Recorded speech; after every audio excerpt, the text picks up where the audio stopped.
raw, uncut, and unapologetic. Welcome to Men Talking Mindfulness with your hosts John McCaskill and Will Schneider. Here we focus on helping men and those with men in their lives solve some of life's complex challenges through understanding the practices of mindfulness and how they can help. Each episode is in an environment free of judgment and criticism, with a focus on authenticity and inner peace. Let's dig in.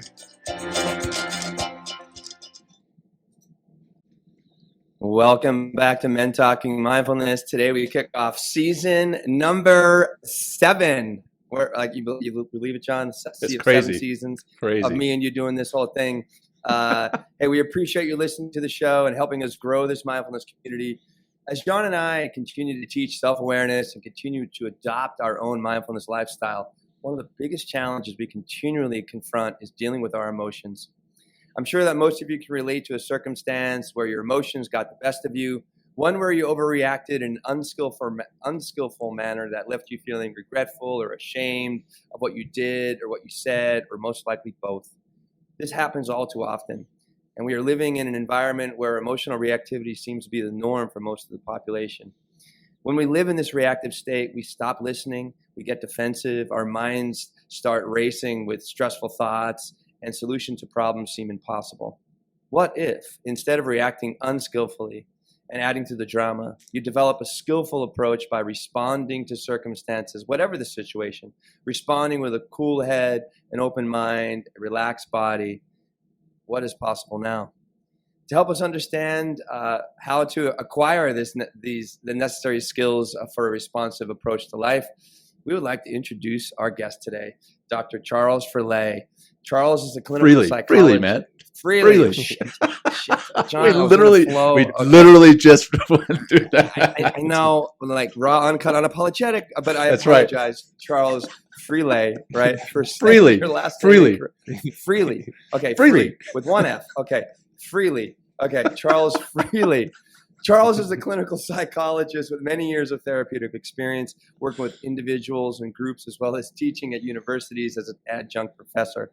Charles continually sharpens his mindfulness practices by annually attending and spending time at a Zen monastery to train in meditation and spiritual disciplines, although he does not consider himself a Buddhist. Charles is so dedicated to helping others. He recently published his first book, The Will to Do Nothing, and co-host the What Is Now podcast with his friend and colleague, Zapik Rezvi. Did I get that right? What? Rezvi? Saka Brisby. Oh, yeah, close. Really close. Saka Rizvi, right? It's great to be back, everybody. You can see we really haven't changed too much, even though we're in a new season. So thank you so much for tuning in. Charles, thank you so much for joining the show today. Before we dive in and learn more about reacting versus responding, I'm excited to say hello to my great friend and ball-busting friend and my beloved and your beloved co-host, John McCaskill. What's up, John? Great to be back. It is so great to be here, man. And we can't not bust one another's balls. So it's part of the show. So great to be here. So excited to be here with you all, our audience, and here with you, Charles and Will, for our show today. Very excited to be kicking off season 7. It kind of feels weird when we're in between seasons and we're like, what are we supposed to be doing right now? Oh, the show's on a break. So it's great to be back and recording again. As far as the show and what it is we do, we have this show regularly, weekly, right? But we also have some meditation and breath practices that are part of the podcast feed. So if you go on the podcast, if you go on our YouTube channel, you can actually listen to the meditations on there. Some of those are also on Insight Timer. And Will and I are also taking this season to release new meditations for you all as an audience to help cope with stress, anxiety, to help prepare for your daily life. Whatever the case may be, we're going to be putting out new meditations every week, alternating between myself and Will. So we've got you covered. All our meditations, the breath practices, they're in there on the YouTube site, they're in there on the show, and they're on Insight Timer as well. And then we also, as we always ask, we ask you to help us to grow the show. Not just to grow the show, but we want to grow the show so that we can grow our impact, our positive impact that we're having on people's lives. So, if you're able to, take a screenshot of what you're watching right now, or if you're listening to the podcast, take a screenshot of that and post that on social media, because that's going to help us to grow the show. Again, to grow the impact, and then follow us on YouTube and subscribe. That'd be great. So let's see. And that all said, we're going to jump into our opening practice, and then we'll get into the meat and potatoes of the conversation with Charles Freligh here in a second. So Freligh, Charles Freligh. Okay, everyone's going to know your name. It's spelled Freligh. For those watching and listening later, if you want to look him up, we'll make sure we share all his contact information. But anyhow, now that we're all jazzed up, and Will, sorry for busting your balls. You're probably anxious now, but now we've done that. Let's ground ourselves. We'll ground ourselves, and it's we love to say that it's for our audience, but truth be told, it's really for me and Will to calm ourselves down as we get into this live show. So we love you all for tuning in. Thank you very much. And now let's get comfortable, whatever that looks like and feels like for you, whatever that feels like physically and emotionally for you. I invite you to assume that comfortable position, comfortable and safe. And let's just bring our attention to our breath, noticing the rise and fall of our chest and belly as we inhale and exhale.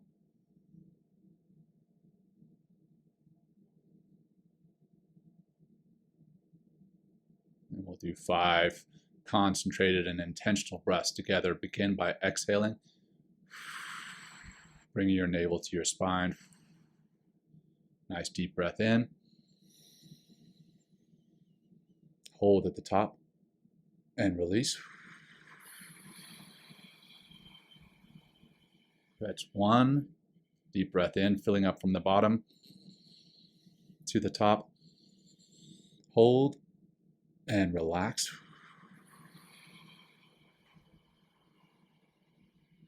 2. Deep breath in. Ideally through your nose, filling all the way up to the top. Hold and let it go. Let it go. Let it go. 3. Deep breath in. Hold. Release. 4. One more. Deep breath in.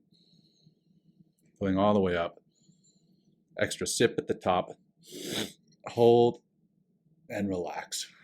And as you release this final breath, roll your shoulders, maybe wiggle your fingers, wiggle your toes, bring some micro movements back into your body. And if your eyes were closed, we invite you to go ahead and open them back up and come into this space, your time, right here and right now. Again, very excited to get into this episode with Charles.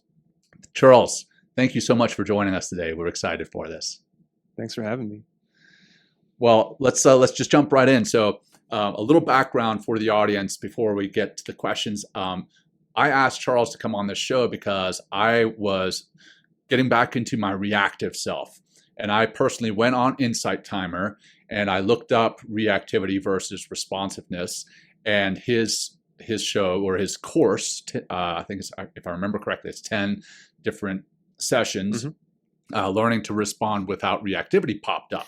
And I went through it. This is maybe 6 months ago. And I really loved the way that Charles related, yes, the reactivity versus responsiveness we've talked about on the show before with Dr. Seth Hickerson. But I loved the metaphors Charles used, the way that he taught responsiveness versus reactivity, and how to tap into that responsive side. So I reached out to him on Insight Timer, and he is good enough to actually make some time in his day to join us to share his journey to what he's got going on and share the difference between responsiveness and reactivity so that we can tap into that responsive side. So that all said, Charles, why are you personally so invested in this work, and what is your grand vision for the work that you do? Good question. and I would just say to like you mentioned there, probably you've talked about this topic or these concepts many times, and I think maybe what we're talking about is like incredibly simple and even maybe obvious, but the challenge is taking it from an intellectual understanding into like a felt, embodied openness to not react. Because I think there's probably a part of everybody that doesn't want to respond and like wants to react, and that part becomes bigger and inflamed in the moment that reactivity happens. So I think it just helps to talk about it a lot or in different ways. Like I've envisioned it as like you might have heard this metaphor before of like a jar with a lid, and you just like you continue to twist it, and maybe it's like one person did all this work to twist it, and then the next person just pops off, but all that work before was necessary for the moment of it popping off. Right. So maybe just to hear something in the right way, or to hear the same thing enough times until the moment you're open to it, like for it to come through and actually make a difference in the way that you feel, or the way that you act. So just wanted to say that. And yeah, I appreciate that. And because it's like, there's so many different ways of talking about the same thing, and sometimes like we resonate with one voice or one teacher or another, or a way of it being said. And so this conversation though is the foundation of all these practice, or it's like one of the major concepts of mindfulness and meditation, or all these contemplative and practices that kind of try to get us into our true self. So I'm so glad to have this conversation. I'm so glad you're joining us today, Charles. So thank you. That's why I love like the languages of Zen and Taoism. Those are some of my favorite to like get at the heart of this stuff, because they're much less speaking to the intellectual mind, and they're more speaking through like stories and stuff that's more experiential, and like they're sort of short-circuiting the ability of the thinking mind to make sense of things in a way that can help these concepts click, I think, in a more intuitive, felt way, more like the experience of a joke rather than like explaining to you or convincing you that you should do these practices, if that makes sense. 100%. And just to, I guess, answer sort of your first question, which I think was like, how did I like kind of why are you so personally invested in this work, and why am I what's so your grand vision, invested? if you will? What's my vision? Which I would say like I totally don't have one, but I would just say that, well, I think what brought me to the world of meditation and mindfulness was a combination of, in undergrad, my first semester, I was on academic probation, and I was just like I wasn't ready for the responsibility of like actually doing these things on my own. I just kind of got by myself. I just kind of got by fine in high school, but then when I got to college, it was like just not going to classes, and so it that was really valuable to me because it forced me to try for the first time. And then the next semester, I was like, okay, I'm actually going to read the things that the teachers assigned to me. It was like that never even computed before. I wouldn't actually read what they assigned. But then I was like, okay, I'll just do this. And then it was like, oh, it's actually easy when you read what they assign you to read. And that got me into reading. It was like, wow, reading is like a pretty cool thing. Like it just, which I just had never thought about before. And then that led me to start reading on my own, which brought me into the realm of philosophy, stoicism, existentialism kind of stuff. And it just gradually migrated Eastern to Eastern philosophy, Zen, Taoism, Buddhism, Hinduism, this kind of stuff. And that led me to this world of a more practical kind of piece of the philosophy, which like the Eastern practices seem to really have, especially Zen and Buddhism. And then this like being open to the practice of meditation that really interacted with anxiety for me, like historically and still sort of like racked with social anxiety. And meditation was the first thing that like really started to change that for me, not by taking it away, but by changing my relationship with it. So I would say still to this day, I have the same sensations that I had previously. I just don't interpret them and evaluate them or label them in the way that I used to. So they have much less control over me. So that all that just led me to like move further and further into the realm of meditation. And at a certain point, I was becoming increasingly disenfranchised with like academia and institutions, like as I was getting to the end of my PhD, and just decided to move in a different direction outside of the conventional path. I was going to pursue becoming a licensed therapist. And I just it was kind of gifted to me because I applied for certain positions and I didn't get them. And I saw that as a license to just go in a totally different path. So I chose not to pursue becoming a licensed therapist. And I was just like, I'll just make myself available online to people. I already had some content on Insight Timer, which provided a little bit of income, a little bit of freedom to try something new. But ever since then, finishing my degree and just I call myself an individual guide. I meet with people individually and explore these topics of meditation, mindfulness. And since then, the path has just kind of been unfolding, and I have no idea how or why or where, but I'm trying on a daily basis to trust something that feels authentic or real, and then hopefully that will lead to something cool, which it has seemed to do so far. So I have really not much of a grand vision, but I'm just trying to trust moment by moment something that feels right, I guess, if that makes sense. Yes, it's like Steve Jobs says something to the effect of, you can't connect the dots looking forward, you have to connect them looking backwards. So you have to trust in your heart or your intuition that it somehow already knows what you want to be and what you want to do. And it sounds like that's what you're doing, and it sounds very similar to what me and Will are doing. Like, people always ask, so what's the goal with the show? We're like, I don't know. We're just kind of a million different goals. A million listeners and a million different goals. But our heart and our intuition are what guides us to this. And at the end of every season, we're like, oh, we attained this. Whether it's number of listeners or viewers, that's one thing. But it's more the people who message us privately, and they're like, I needed to hear that very message today, and what you guys put out changed the course of my day, the course of my week, the course of my life, which sounds grandiose, but little things can really change the way that you're carrying yourself. And meditation and mindfulness seems like a little thing, but it truly, coming to my experience, has changed my life for the better. And I've said this 1,000 times on the show. It changed my life for the better, but it also quite literally saved my life.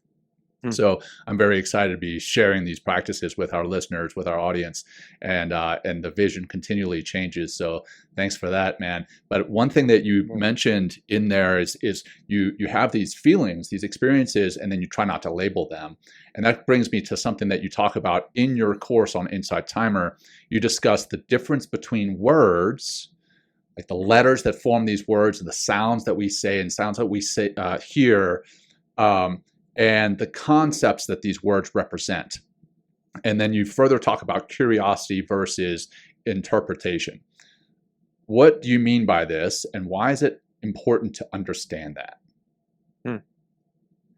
That to me is just one of the most fascinating topics or issues, just the factor of words, because we learn language from such a young age that I think it becomes who we are. And so our whole life is filtered through words without our kind of conscious awareness of it. It's Alan Watts, you might hear me reference him 20 times. It's one of my main sort of people that I reference. But he said it's as if we're trying to fit reality into the rules of grammar, when we should be doing it the other way around.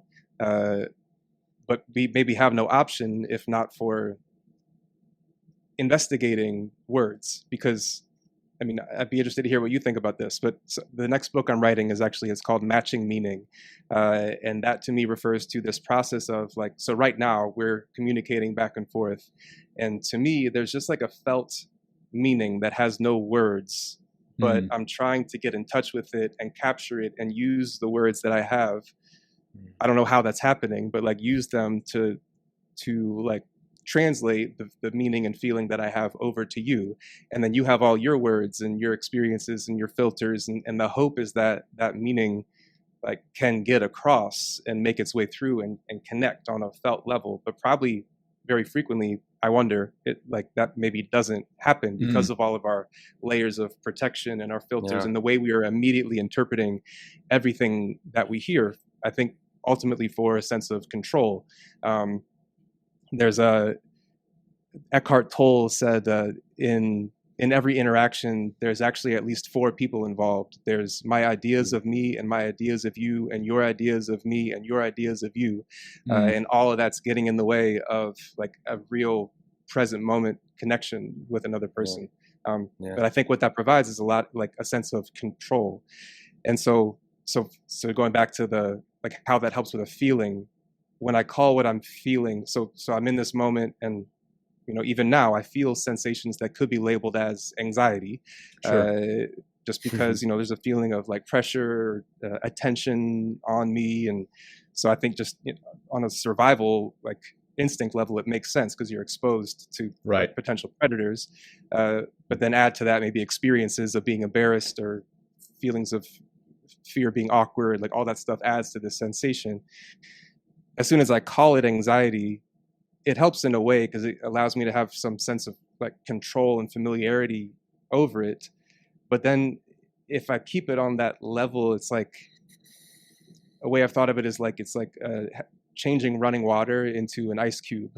And so it allows me to have like, it provides some sense of control, but it also makes it stuck, I think. And it inherently with the word anxiety, or maybe any negative emotion, there's an implied relationship of resistance against it. Like I'm anxious, so that means fundamentally I don't want to be anxious. So I'm in a fight against the feeling that I have. So I can, use so many different skills to try to make the feeling go away. And maybe those are effective to a certain degree. But to me, the most powerful strategy is to let go of the resistance against the feeling. It's like judo,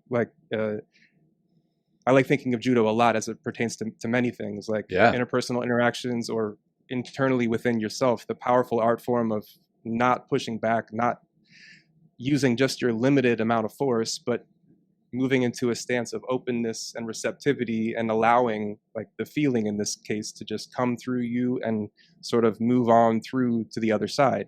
So that for me is like, I notice I call it anxiety, but it isn't anxiety.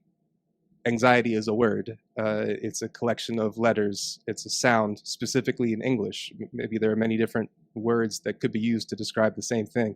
So what I'm feeling is not anxiety. So I can possibly drop that and just become aware of like, what is it that I'm actually feeling? Maybe more simply, there's like, okay, it's like a buzzing kind of changing energy in my chest and in my throat a little bit. But also those are words. So like I can drop those and then just, it reaches a point eventually where it's just this. I can't use words to describe it. And on that level, it allows me so much more of an ability to not be resistant against it.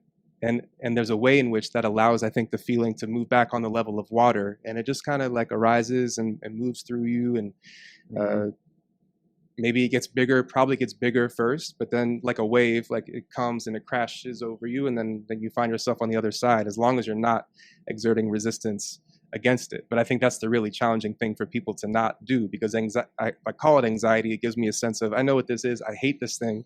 But at least it allows me like some familiarity. But to genuinely drop, well, it isn't really anxiety. It's just this.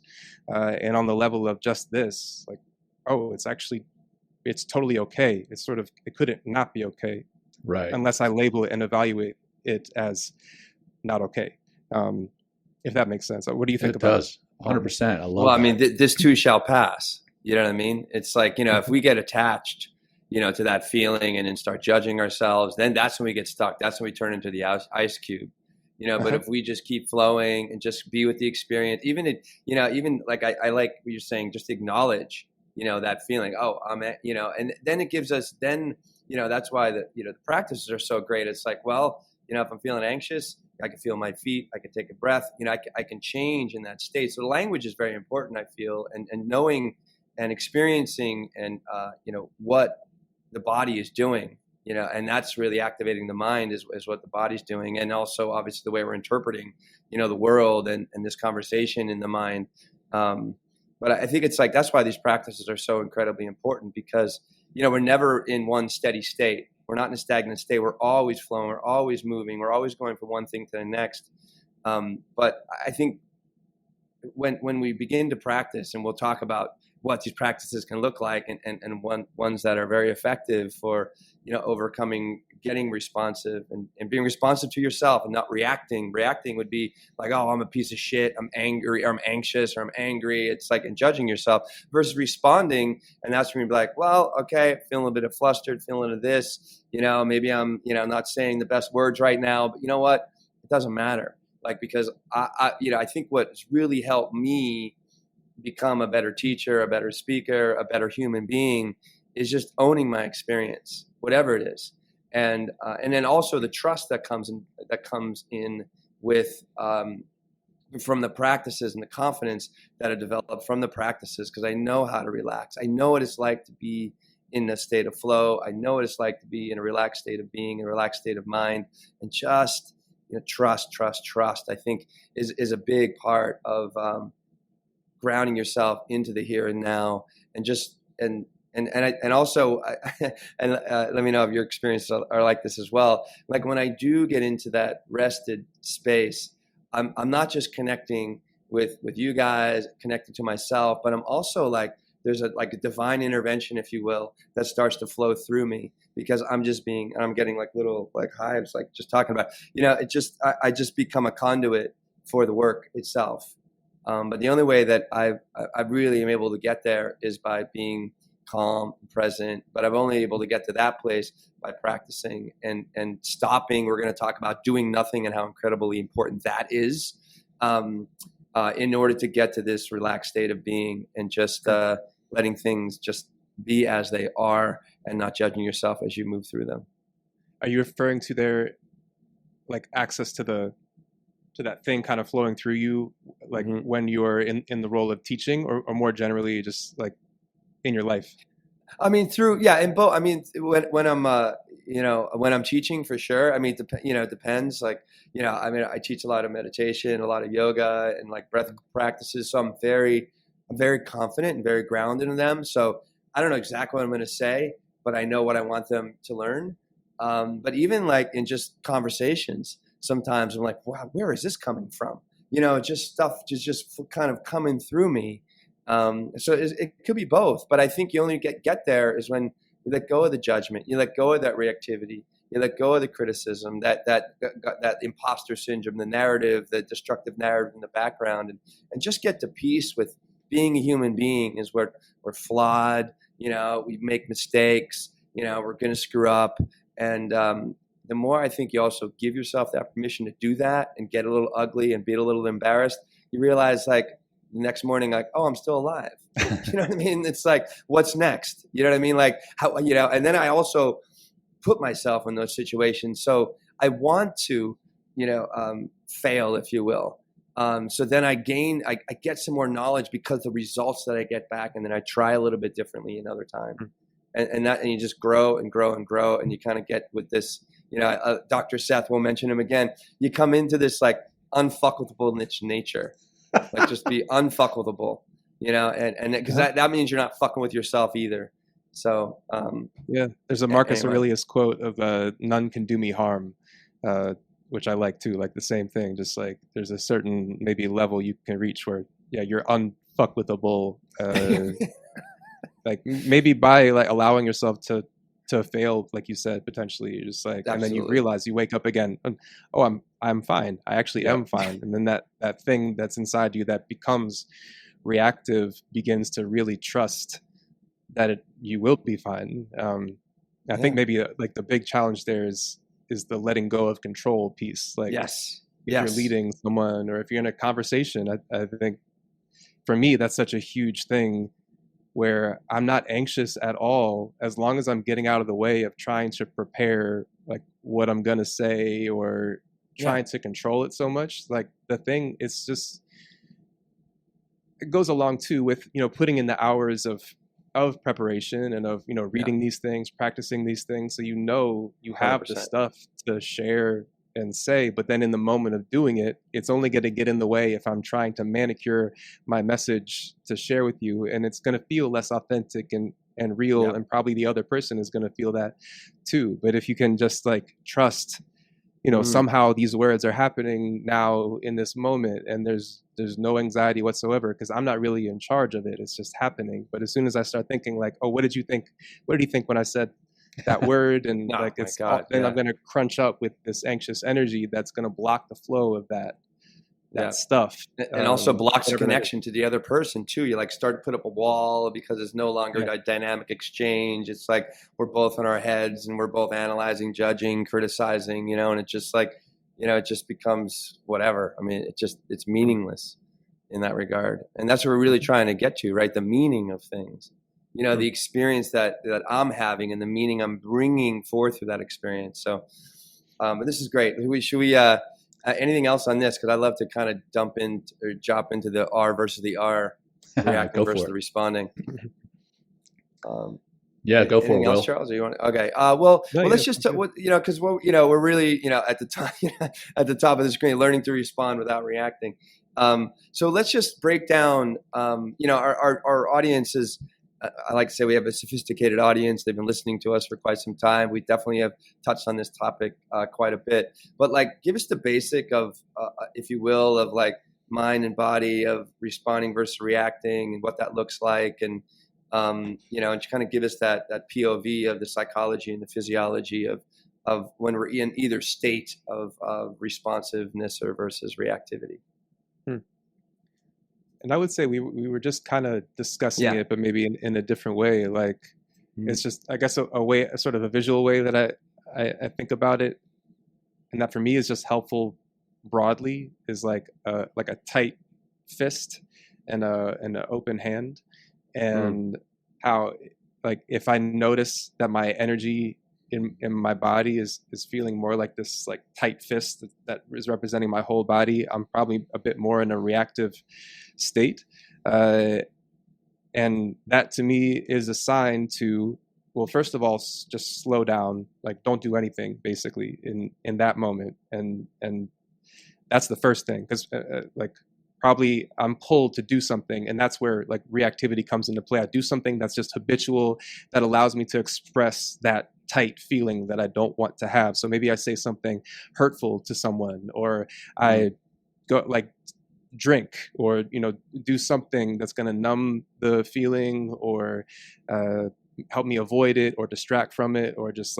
express it in a way that's quick, so it's get it away from me. But then that only just reinforces the feeling. It's just going to keep coming back and keep coming up, stronger and harder the next time. It's in psychology, the term the negative reinforcement cycle.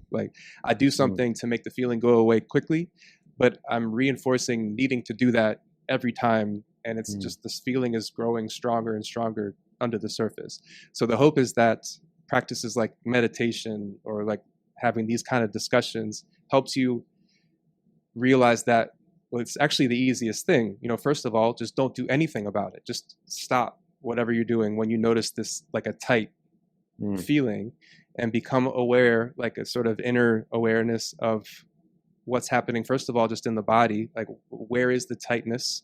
Maybe it's more in my stomach, or in my chest, or in my throat, and possibly just take a couple of deep breaths. Doesn't mean the feeling's going to go away, but just to slow down first. And that might be really all you need to do. Maybe just the feeling comes and passes, but it could also allow you time and space, even just in a couple seconds, to choose an action that's a little bit more aligned with who you are deeply, how you really want to be as a person. You might notice that initial reaction arise internally, and before you say it, you slow down on it, and then find yourself expressing it in a clearer, more authentic, or a way with a bigger perspective, if that makes sense. So it's I notice my closed fisted energy, which I think also this represents protection, probably in some way. Right. When I'm feeling that reactivity, I'm afraid, and so I'm trying protecting myself or fighting back.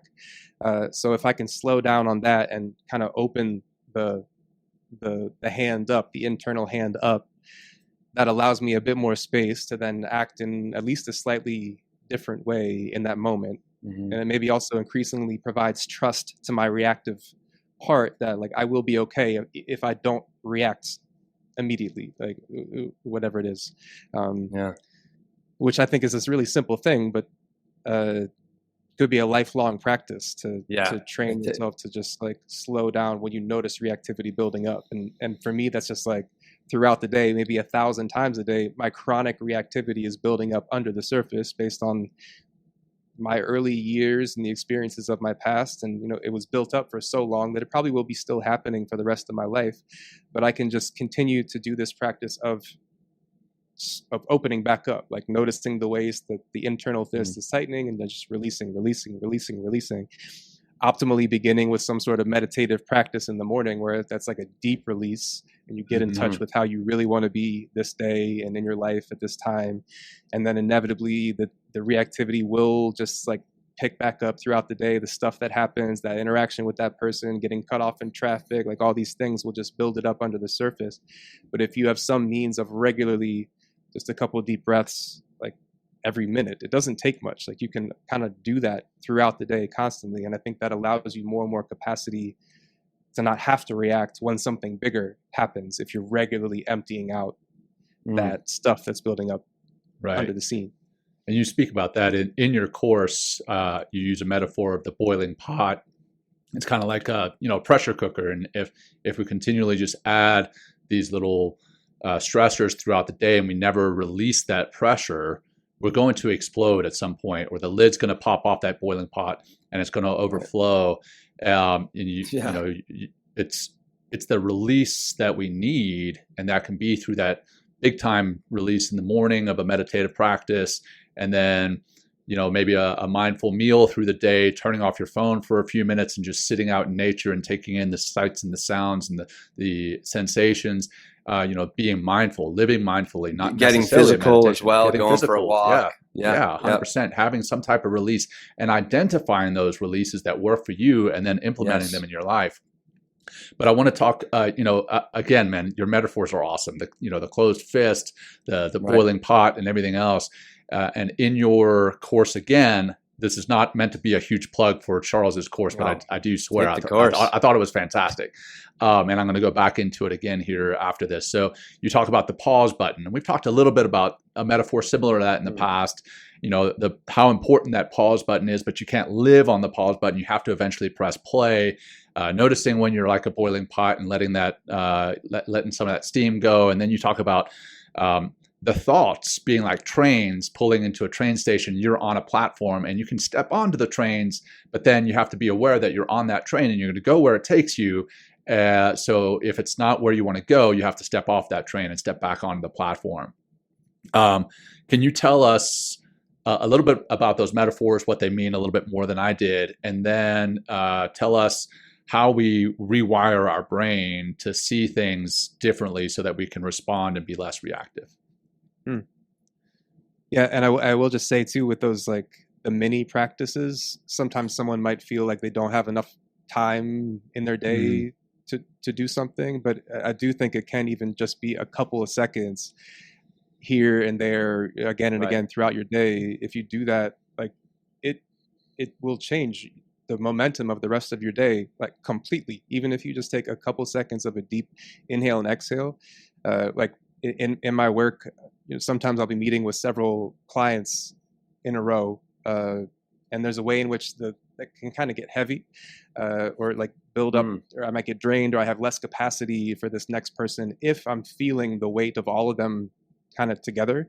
But there is a way in which, so there are 50-minute sessions with clients, and so I have 10 minutes in between. But I only even really need like 1 minute to just take a couple of deep inhales and exhales. And then I do think even on some sort of empirical level, there's a way in which not only can I start my whole day over, but it's like my life can begin now. Yeah. If I really get in touch with this thing of just like a couple deep breaths, let go of everything, because the mind is creating this attachment to what has happened and how much more there is in the future, but none of that is actually here.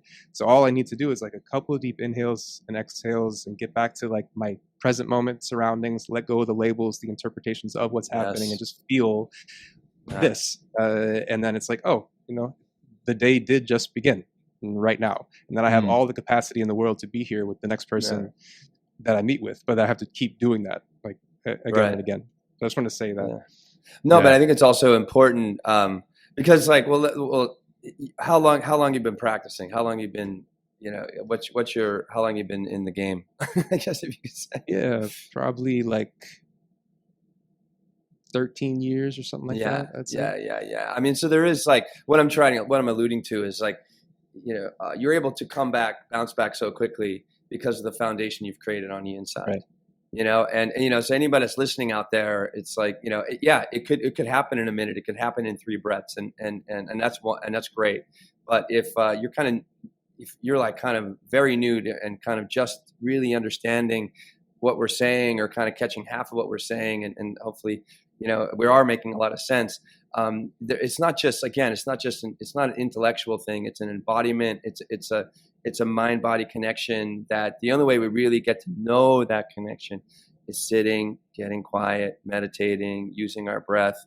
And exercise is great, going to the gym, walking, but still getting into that space of doing nothing, and to really begin to establish this foundation, get to know our practice, get to see our mind and all of its ridiculous thinking, whatever, and what it wants to do, but also all the feelings that come along with that. And once we get in touch with that, that's when we can start making changes. That's when we can, and experiencing those changes on a daily basis and a moment-to-moment basis, like kind of gives us that trust, gives us that confidence, so we can begin to make those changes really quickly. But why don't we talk about that whole, you have in your little questionnaire we gave out to you, like that whole idea of doing nothing, and why is that so important? And because it's something I say often when I teach, it's like, if you want to be better at doing things, then you got to get really good at doing nothing sometimes. Yeah. So what is that? So let's dive in there. Yeah. And there's a quote from Thich Nhat Hanh that goes, being is the ground for doing, and the quality of your being informs the quality of your doing. Right. And so, like, if you have access to a well of being where you're not doing anything, it's going to enhance the quality of what you do, like, so much, because you're coming from a grounded place as opposed to a frenetic place of like constantly doing. The Abraham Lincoln quote too, I think, like, if I had to chop down an axe and I had 9 hours, I'd spend the first 8 hours sharpening my axe, like, versus just like chop, because I feel like the rush of having to do things. So I guess that's a little bit of a rationale for someone of like the value of having some space of doing nothing that's going to make the things that you do so much more impactful and like clear. Even in just talking, if you give yourself space to slow down, it'll allow you to not have to fill the space and make what you're saying a lot more kind of precise and clear and succinct. And so going back to like the doing nothing, and we've talked about this in a couple of different ways, but I love sharing quotes. It's like, for me, it's a helpful way of. I love it. Like getting across a message. It makes me think of a Viktor Frankl quote. You've hit all of my favorites, man. Yeah. I love Frankl. Yeah, Man's Search for Meaning. In between stimulus and response, there is a space, and in that space is your like capacity for choice, or is your freedom, and so that's the space I think we're talking about building of a certain. Yeah, like you said, John, too, you're not just living in pause, but you're developing a pause button so you can increase this amount of space between what happens and then what you choose to do. And then what you choose to do will be so much more effective and like clear or authentic. It'll come from a much less habitual reactive space. If you do have this space of not doing anything before you act, like being the ground for doing. And I think that relates to those various metaphors too, like pressing pause. It's the notion of life being like music, and really what you want to do is be able to press play. Like, that's the whole point of living, is to experience the music that's happening. But we learn for a variety of reasons that we want to have control over the music, but that makes it so we can't. What's the point of just like pressing fast forward and rewind? You're not going to ever be able to experience like the whole point of this thing. So, but sometimes it can be so hard to just press play if you have so much of this habitual attachment to fast forward and rewind. So that for me is Right. like installing this pause button. So it gives you more of a capacity to choose to press play and let go and just experience what's happening. And maybe that's like, meditation practice and connecting that with stuff that you do throughout the day to just pause. And then eventually I think it becomes like you rewire your brain to have a response to initial reactivity to slow down. I think that's probably what's happened for me. Like I still have the habitual reaction, but now there's a counter response has been installed. It's like, oh, I noticed the reaction, and then that means it's a time to slow down. Right. Because I'm constantly feeling these habitual old, child self reactions, but I think over this practice, it's just developed a monitoring system that's looking for that constantly, and it notices, oh, okay, reactivity's triggered. Don't do anything. Slow down.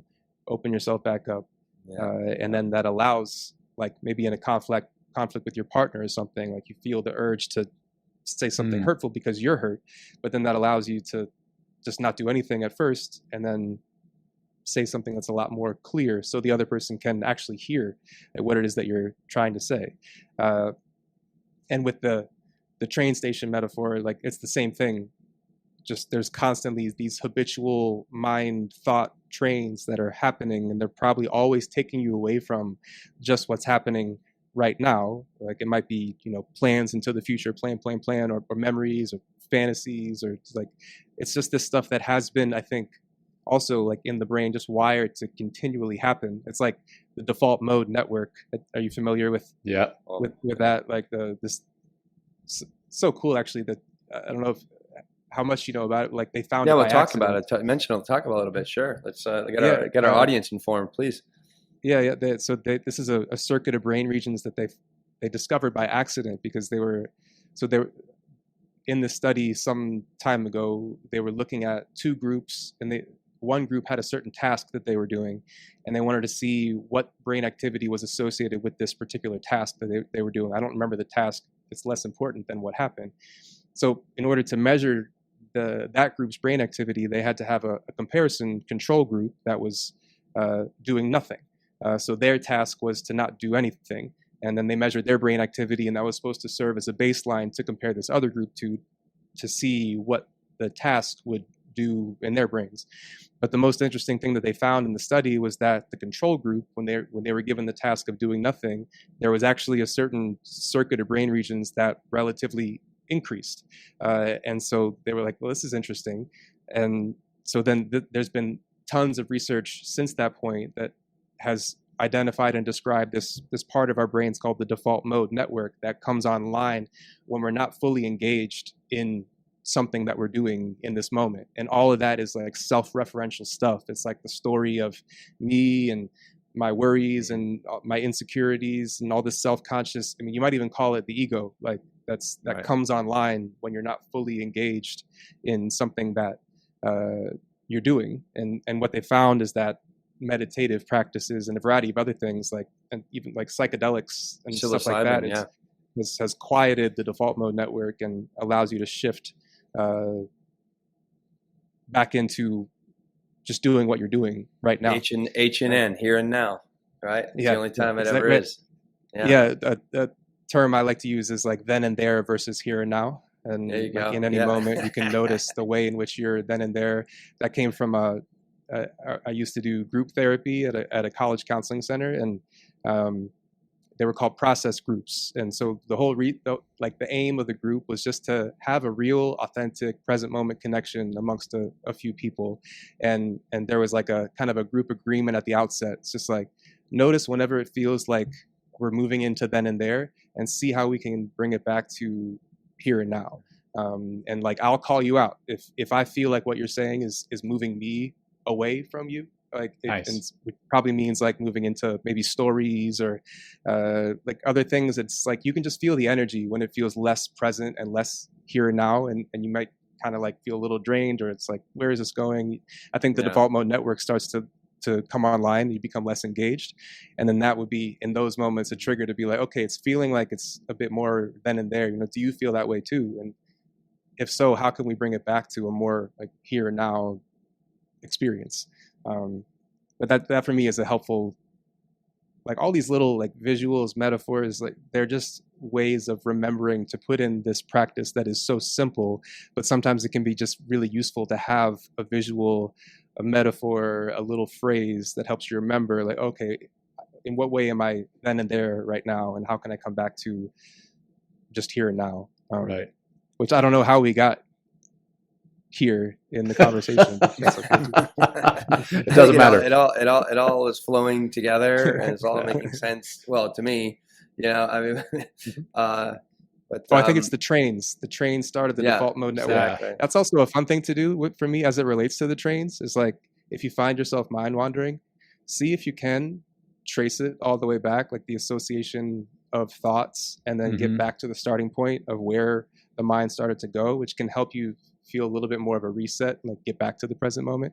You might find that you can't, but it's kind of satisfying for me, like there, tracing it back. Okay, the default mode network started when we were talking about these automatic thought trains that are just going. Right. And then, so if you become aware of the trains closer and closer to when they initially take off, you have more of an ability to choose to step back off that train. It's like, okay, this is just an automatic train that I think about all the time. Well, I notice it just started to take off, so I can choose if I want to go back onto the platform of the train station where there's so much more possibility, and now I'm open again to like just what's here. And I think every time I step off too, that train's going to come less and less, like supply and demand sort of. It's like it's coming all the time because you're always getting on it without being aware. But as soon as you become aware, allow yourself to step off again and again, it's just going to come less and less. I can't help but have the image in my mind of like Tom Cruise during a Mission Impossible or something, and he's on top of the train as it's about to go under a tunnel, and this train is causing him so much anxiety and stress in his life. If he had just never climbed on the top of that train. Well, it's also maybe I like trust that if I roll off the train, like I'll be okay. Yeah, that's right. That's right. It takes some practice, though, and I think what I like what you're saying about the, knowing your trains, if you will. It's like that's how you get to know your mind. But the only way you get to know your mind is if you actually sit and watch your mind. And it's also the mind is very, if you're having some sort of very, somatic or physical experience in some ways, like that could be really triggering the mind. So when you really, again, take time to do nothing, take time to meditate, take time to breathe. That just sitting and breathing for 10 minutes is a meditation in itself. But you can really I just can't stress enough to do nothing, to practice. And that's when you could really make some changes, because if you never really have done any of this work, then you're not going to, we're trained as people in the United States to be of mind so much. Right, like think of the way we talk about our children or our friends, like, oh, they're so smart, oh, this or that. They're not, you don't hear like people say very often, oh, he's so present, or he has so much emotional control. Like, like it's like that's like it's not as sexy, if you will, as like, oh, they're so smart, and it's like, and then by just even saying that, it feeds like the ego of the community, if you will, to be smarter, to learn more things. And that's we just keep piling on over top of what really matters, which is this embodied experience, which is getting, into the here and now, knowing or seeing our mind as just a tool instead of being it controlled by this tool. And we can really start making some big differences and shifting into that very satisfying and very rewarding, responsive nature that takes some practice to get to, because of the default mode network, the way our mind is designed up to this point in our evolutionary biology. It's been here to protect us, but things have gotten so comfortable, in our lives that we don't really have to be continually locked in the survival mode, which is that reactive nature. And I don't. So what? How do we do this? So what do you like? What practices would you prescribe, to most people, or people that are listening, or how about this? People that have like hearing this conversation and being like, whoa, like I'd really like to kind of be more of that responsive person. Where would you say to start, or what would you say to do? Yeah, and just to add there, it just reminded me of I've actually never read this book, but I love the title of it as it pertains to what you were just saying there. The Why Zebras Don't Get Ulcers. Oh yeah.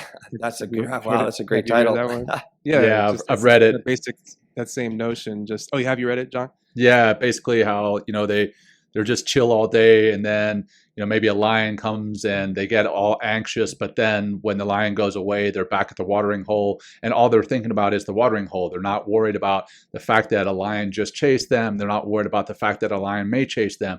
They don't get an ulcer because all they're thinking about is the here and now.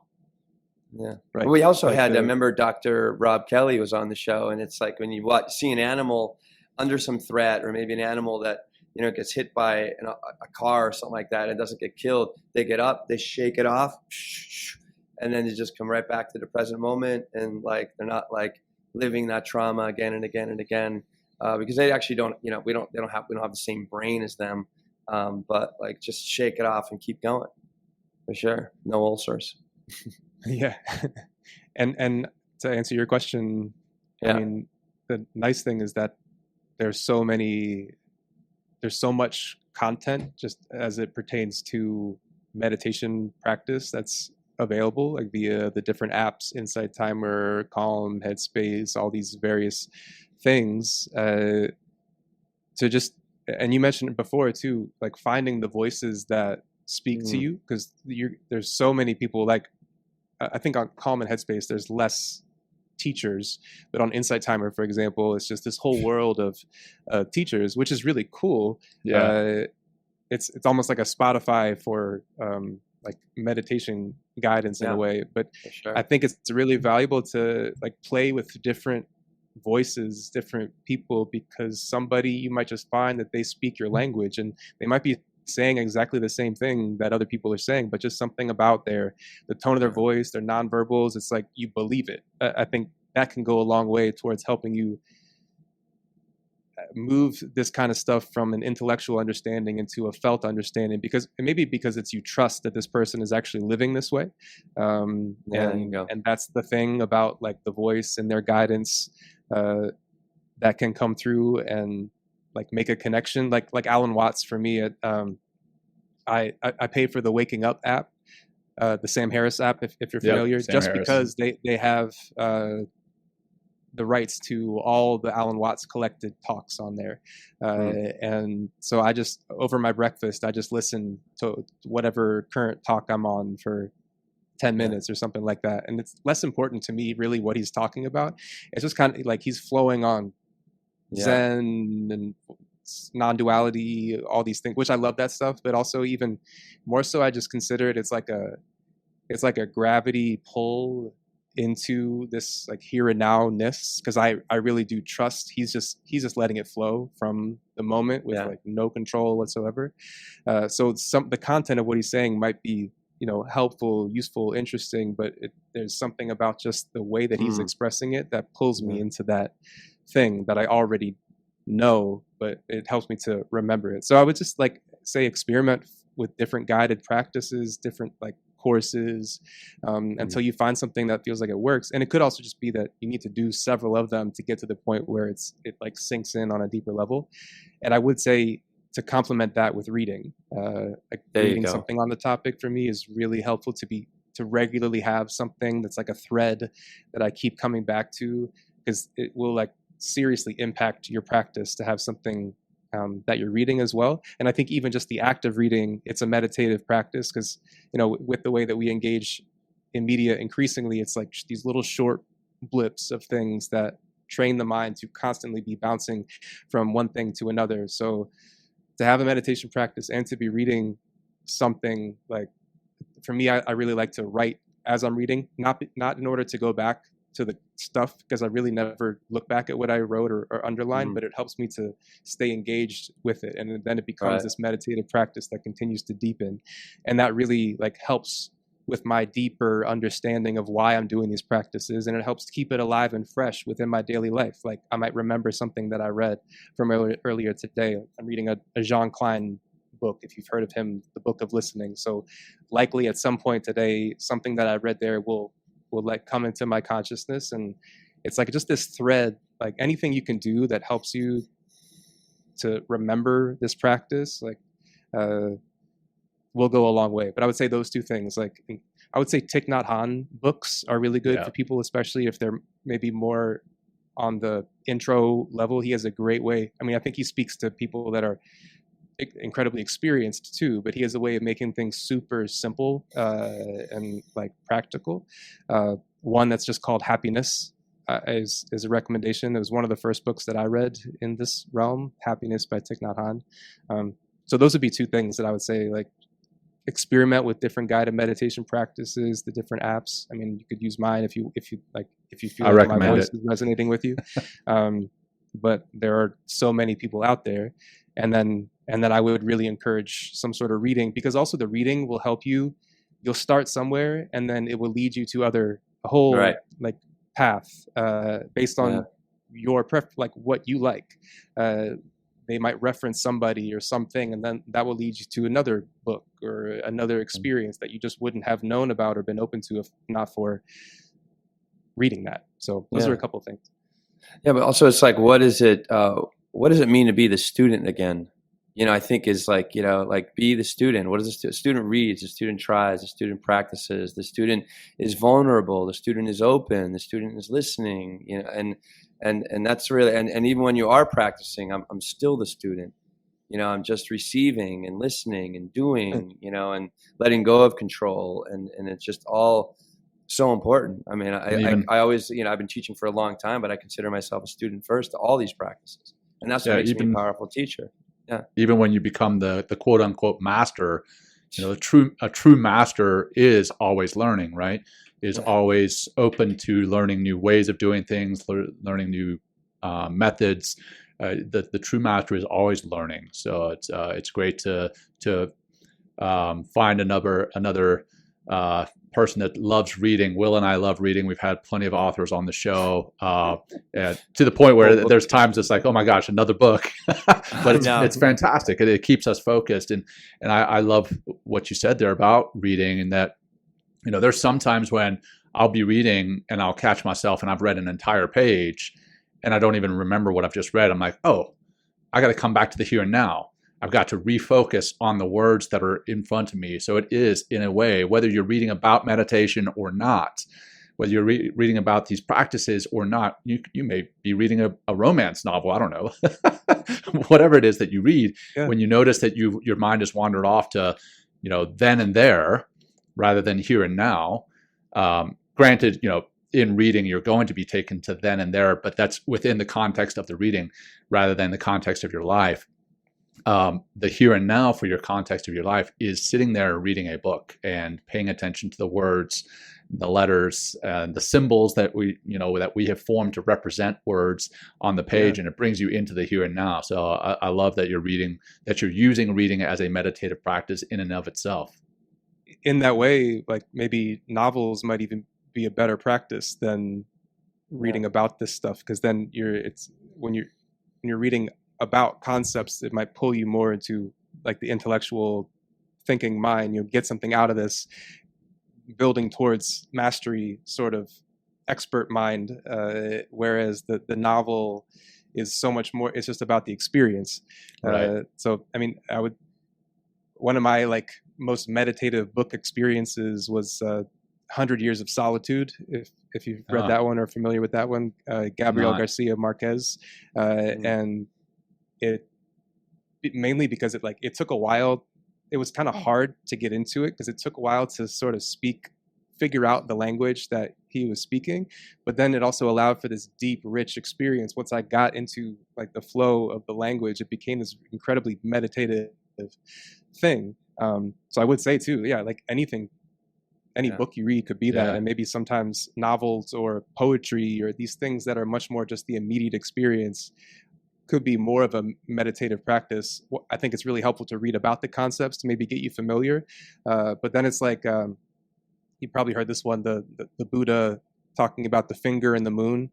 Mm-hmm. It's like my teachings are like a finger that's pointing at the moon. Like, don't get caught up on the finger, but people probably want to stay with the finger because it provides this control. And so tell me to do these practices, and but then you're getting caught up on the wrong thing. Like all it was this orienting tool to help you point your attention in the direction of here and now. Right. And then there's nothing more to do, just like remain like you said, a beginner, like a student. And that for me too, it makes just like rational sense to me. It's more interesting to live as a student, I guess. For Like sure. it's more Yeah. fun. Yeah, the I can world learn becomes something your new. teacher. There's something to learn from everybody, from every situation, instead of trying to control or demand or dictate or, you know what I mean, force your will on everything. It's just like, that's like more of like, that's just defensive, reactive mode, if you will, instead of being open and available and vulnerable and authentic and responsive to the way the world is with you and the way that you are with the world. I mean, it's a relationship, and it's like, what do you want that relationship to be? But in order to develop a new relationship, because we've been programmed, by our parents, by schools, or maybe you do have a fantastic parent or school system that has really helped you to tap into these, more contemplative practices. But most of us have not. So, I mean, it's time to be the student again if you really want to access your full potential, to be honest with you. I mean, it's just what it takes. It takes time, it takes practice, it takes discipline. But it takes a lot of the other things that we talked about. But where do you start? And could start with reading a great book, could start with meditating, breathing, or just getting, if you're out of shape, just start working your body into shape, and to watch how your body wants you to seek more health in your mind and in other ways. It's just like, it's amazing how it all works together. You start one place and it starts open. For me, it just started opening up doors all over the place. Start eating differently, working out differently, being in my relationships differently, being with myself differently. And it's powerful. And then you get back to that unfuckwithableness, that it's just here I am. You know what I mean? Like, this is it.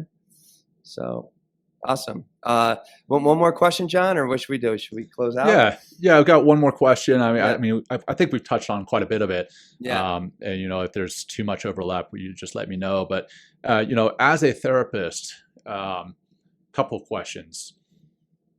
One, do you feel that men feel more comfortable with men therapists, or with female therapists? And then the second one is, as a therapist, what are some of the most common problems you hear from men, and then what do you recommend for them? Yeah, that first one, I wonder. I'm not sure. My immediate response, which is probably always the less satisfying one, is like depends on the individual. I would say maybe if they have experiences with a really authoritarian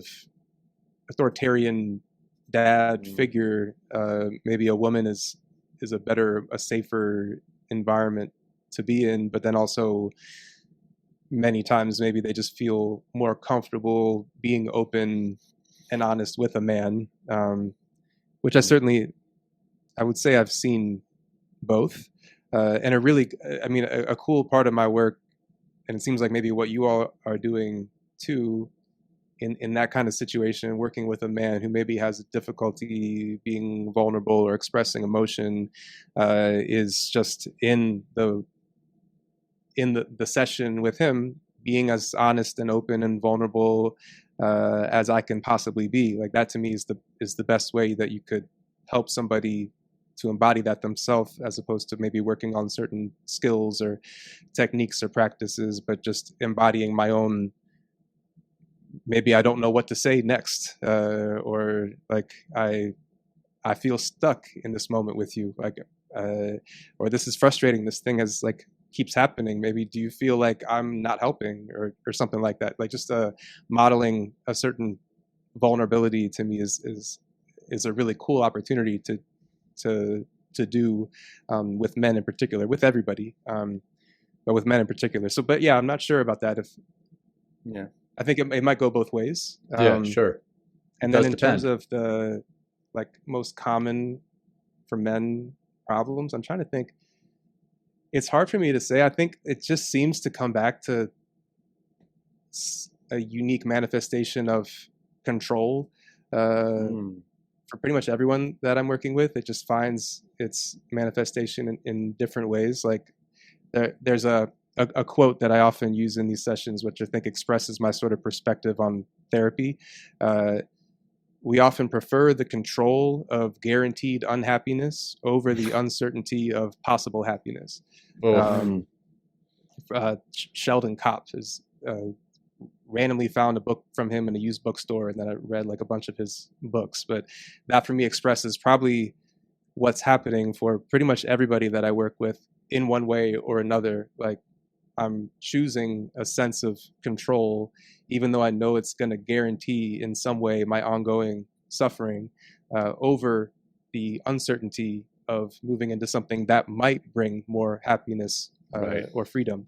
And that's not to say that, and that's not to diminish that first choice or perspective. I think it makes total sense. Like, you're choosing control over the possibility of happiness because you've learned, for whatever variety of reasons, that like it's just too scary to let go. I mean, maybe via being abused or bullied or like whatever variety of things. Like, so I think hopefully that's making some sense. Like, for me, it seems to always just root down into this issue of like grasping for control that is causing the suffering that I'm feeling. And my main intention with the person that I'm working with is to create, like there's a term, an atmosphere of beneficial uncertainty, which goes back, I think, to the student mind, the like openness mind.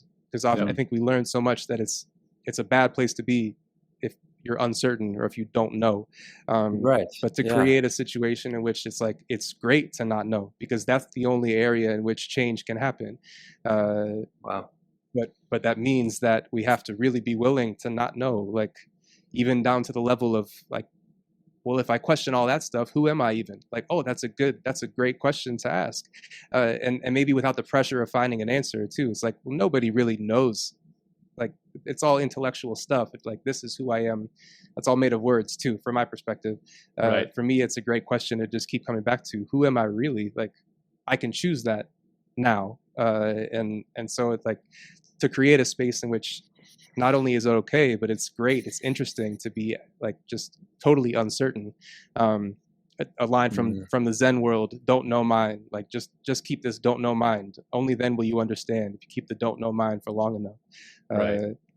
So hopefully that kind of answers your question, but that's mainly what I'm trying to like express or share. It's like, it's great to be in this place of, I'm not sure. Yeah. And again, that control is such an illusion. You know, it's just so, I mean, and how, what is it?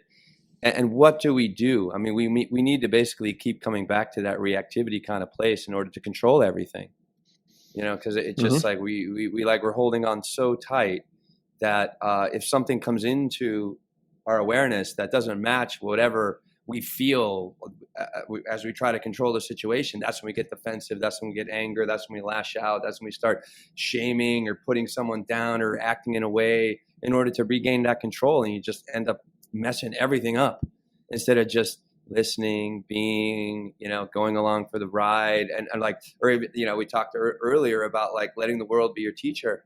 You know what I mean? Like, just, I don't know what's going to happen next, but like, I know what I would like to happen, but maybe it's not going to happen the way I want it to happen in my mind, but letting go, going with the flow. I love you said that. That's huge. I mean, cause I know I feel that control way too often, especially when it's just got to let go. And the way that I continually learn to let go is meditating, breathing, and just feeling that wonderful sense of ease when I'm in that space.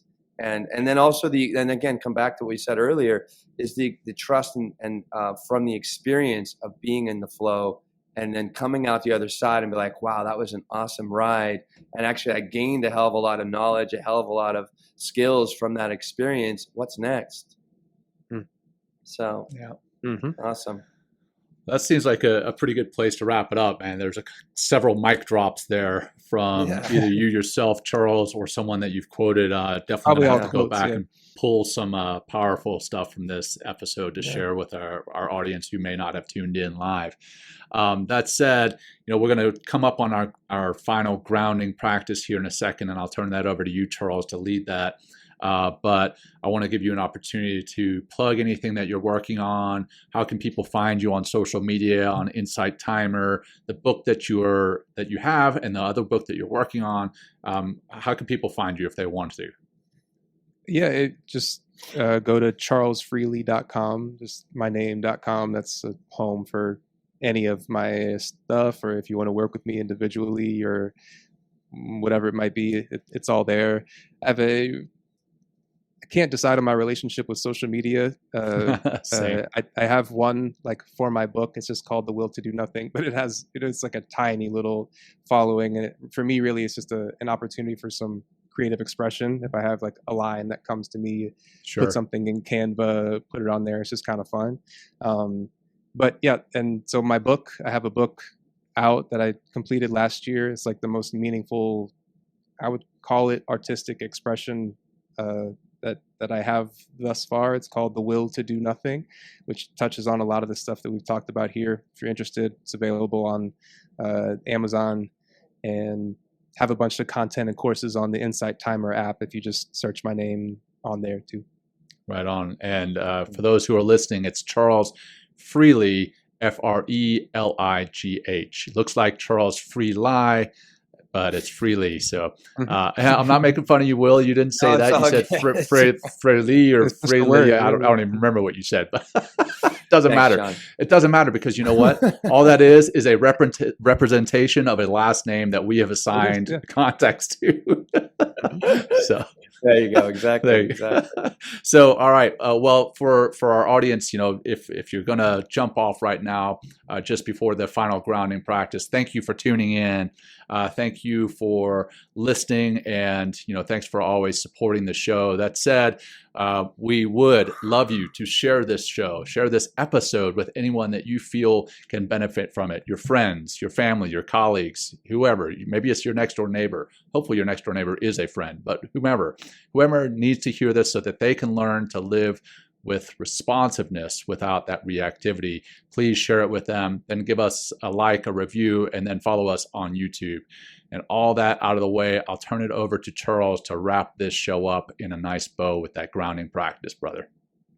Sounds good. And we can just do a really simple one. This is how I begin most of my individual sessions. I give the person the option if they want to do this or not, but most people like it. And we tend to just begin with a minute of simply sitting, of not doing anything, which for me is like, when I can really allow myself the permission to do that, it's such a relief, like out of the momentum, the energy of the day, just 1 minute of time to really, stuff will still be happening internally, thoughts, physical sensations, but permission to yourself to not have to do anything about it, which includes not having to meditate, or having to do certain breathing exercises or focus on anything. Just letting yourself, like you're already being here, just in the way that your heart is already beating and blood is flowing through your veins, like allowing yourself to exist on that same level. So just feeling your beingness. Maybe I'll do a short guidance sort of into that state, and then I'll just leave us in a minute of doing nothing. Okay. So if you like, maybe just become aware of your body right now. Notice if there's any chronic tension, anything that's habitually holding on, maybe in your shoulders. There's always some in my stomach that's tight. So just take a moment to notice your body and release in whatever way the body can, whatever it's holding on to. If you feel comfortable, you can allow your eyes to close. And you could notice the area of the eyes. Just notice if there's any tension there. The eyes are constantly doing so much work. So here's permission to the eyes to not have to do anything right now. Softening, releasing, letting go of any tension you feel in the area of the eyes.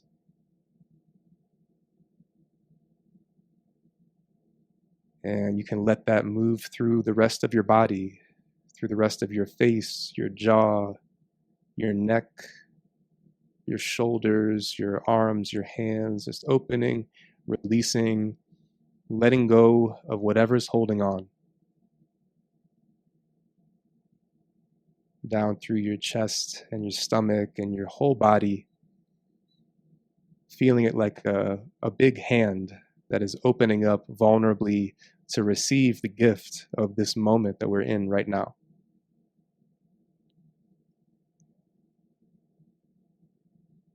And you can take a couple of deep breaths in this space, maybe with each exhale, opening, releasing, letting go. And then on the inhale, breathing in, soaking in the full reality of this one moment. This is your whole life happening right now. Just this.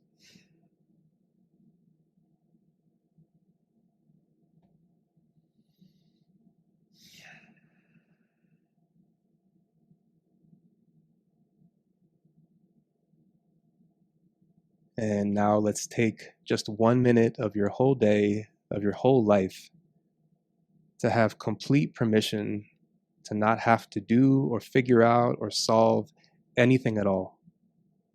1 minute to simply be alive. You can start that now.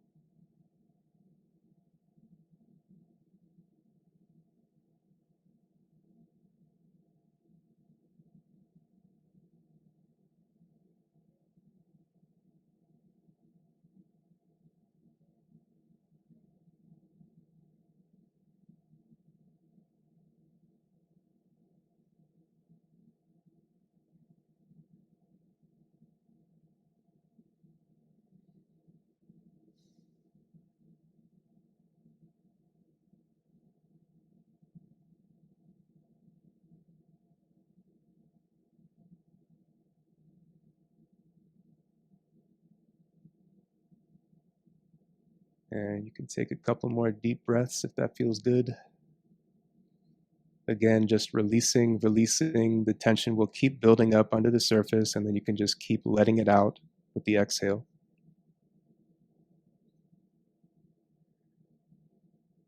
And if your eyes were closed, don't force it. You can just wait until it feels right or natural for the eyes to open back up, sort of on their own.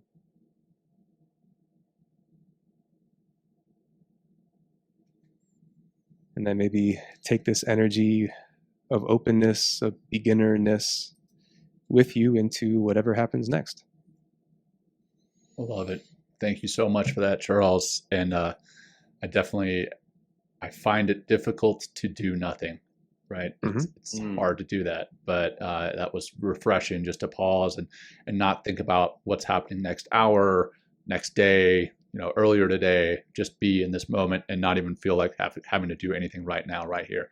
So Charles, thank you again so much for being here. Will, any closing comments, brother? No, I just wanted a big thank you, Charles. Really appreciate your time and all your wisdom and bringing it today. It was just so informative and really talk about a flowing conversation, really beautiful, and really appreciate your time. And anyone else there listening, please hit up Charles' course on Insight Timer. We have a bunch of meditations on our platform as well. Oh, and also I have a weekly meditation, live meditation, Insight Timer, 5 p.m. Wednesday, tonight, 5 p.m. Eastern time. So you want to drop in 30 minutes of breath work and meditation, please just join in, send me a message if you want. It's on my LinkedIn, it's on my Instagram. And thank you guys. Wonderful. Great way. And thank you for bringing us to season 7. Yes. Awesome way to start this season. Thank you everyone for listening. And that's it. John, all right. Take it away, my brother. That's it. Until next time, thank you very much. Take care. Peace. Peace, guys. Thank you, Charles. Thank you. Thank you. Thank you for joining us today. We hope you walk away with some new tools and insights to guide you on your life journey. New episodes are being published every week, so please join us again for some meaningful discussion. For more information, please check out mentalkingmindfulness.com.